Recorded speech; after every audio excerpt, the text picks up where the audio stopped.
Hello everyone, welcome back to education by Ashima. Education by Ashima channel पर आपका स्वागत है।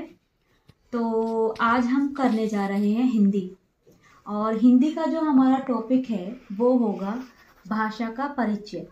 आज मैं यहाँ पे आपको हिंदी भाषा के बारे में बताऊंगी। और बेटा ये एक ऐसा टॉपिक है जो आपको ना एग्जाम में देखने को मिलता ही है। कई बार ना इससे हमें क्वेश्चन भी देखने को मिल जाते हैं। तो सबसे पहले तो मैं बताऊं कि भाषा है क्या। हमें पता होना चाहिए ना कि भाषा है क्या। तो भाषा भावों और विचारों को प्रकट करने वाले वे ध्वनि चिन्ह हैं। क्या? भाषा भावों और विचारों को प्रकट करने वाले वे ध्वनि चिन्ह हैं जो मानव मुख से निकले हों। ठीक है, एक बार मैं इसकी डेफिनेशन लिखवा देती हूँ आपको। क्या है? भाषा भावों और विचारों को प्रकट करने वाले वे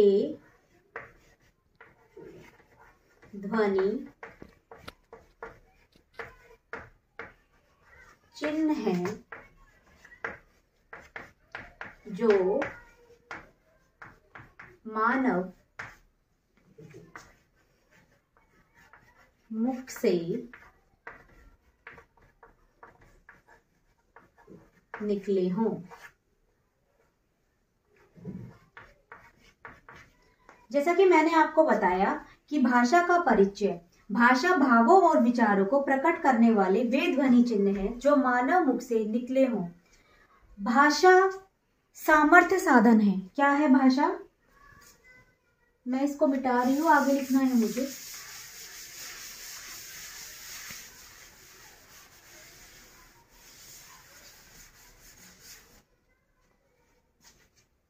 भाषा सामर्थ्य साधन है जिसके द्वारा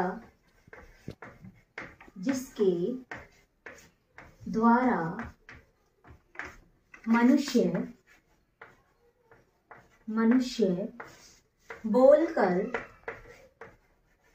बोलकर या लिखकर अपने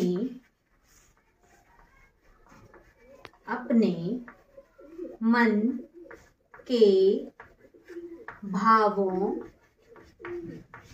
और विचारों का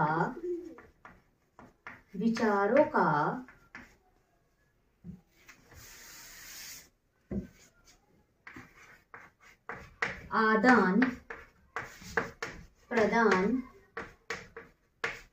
करता है। तो भाषा क्या है? भाषा एक समर्थ साधन है जिसमें मनुष्य अपने मन के भावों का क्या करता है? बोलकर या लिखकर अपने विचारों का और भावों का क्या आदान प्रदान करता है। तो मैं बता दूं, हमें भाषा के दो मुख्य रूप देखने को मिलते हैं। हमें भाषा के कितने रूप देखने को मिलते हैं? मोस्टली दो।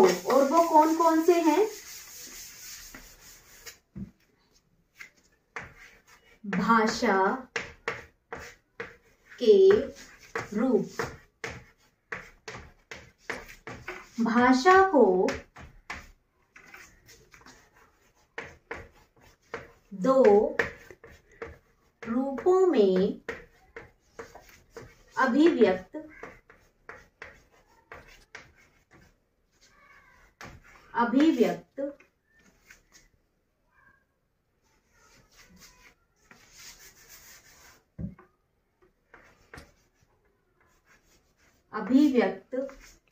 किया जाता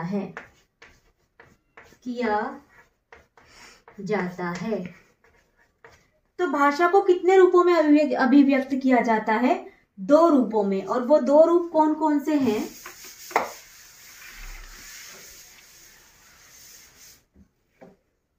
है आपका लिखित, नीचे लिख देती हूं मैं। पहला है लिखित और दूसरा है मौखिक।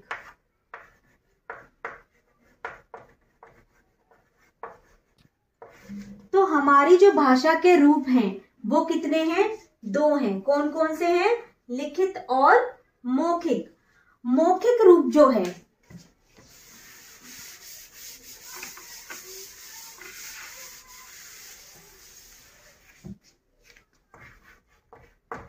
मौखिक रूप भाषा का मूल रूप कहलाता है। तो मौखिक रूप जो है भाषा का वो क्या है? मूल रूप है। और मूल रूप किस वजह से है? भाषा का मौखिक रूप व्यक्ति के जीवन और समाज के क्रम में पहले आता है। क्या? भाषा का जो मौखिक रूप है, भाषा का मौखिक रूप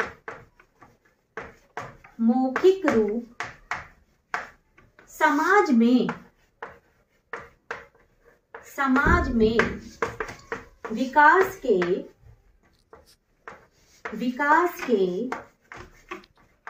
क्रम में पहले आता है और लिखित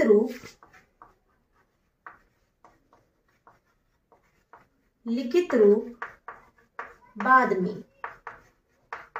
तो आपने यहाँ पे देखा जो हमारा भाषा का मूल रूप है वो मूल रूप कौन सा है? हमारा मौखिक।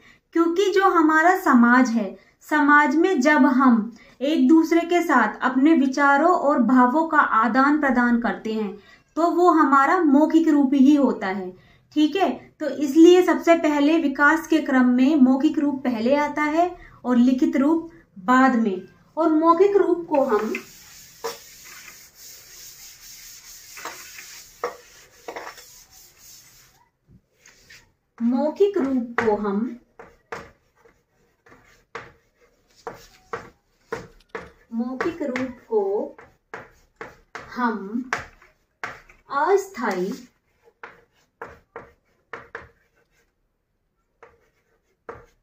अस्थायी तथा लिखित रूप को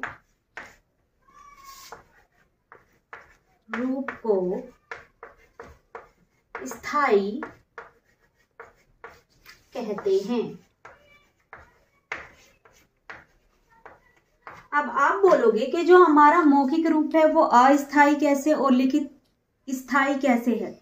देखो, जो भी हम बोलते हैं उसका कोई हमारे पास प्रूफ नहीं होता, लेकिन एक बार मैंने जो चीज लिखित रूप में दे दी या मैंने जो रिटर्न में दे दी वो पूरा प्रूफ है कि वो चीज मेरे द्वारा ही दी गई है और वो चीज मैंने ही लिखी है। ठीक है, तो आज हमने अपना टॉपिक क्या था? हमारा भाषा का परिचय था। तो जो आज हमने पढ़ा वो हमारा भाषा का परिचय टॉपिक पूरा होता है। तो मिलते हैं अपनी नेक्स्ट वीडियो में। और जो नेक्स्ट वीडियो हमारी हिंदी की होगी वो होगी लिपि के बारे में मैं आपको बताऊंगी अपनी नेक्स्ट वीडियो में। तब तक के लिए लाइक शेयर कमेंट्स जरूर कीजिएगा ताकि मुझे पता चल सके आपको कितना समझ में आ रहा है और कितना नहीं। तब तक के लिए बाय बाय।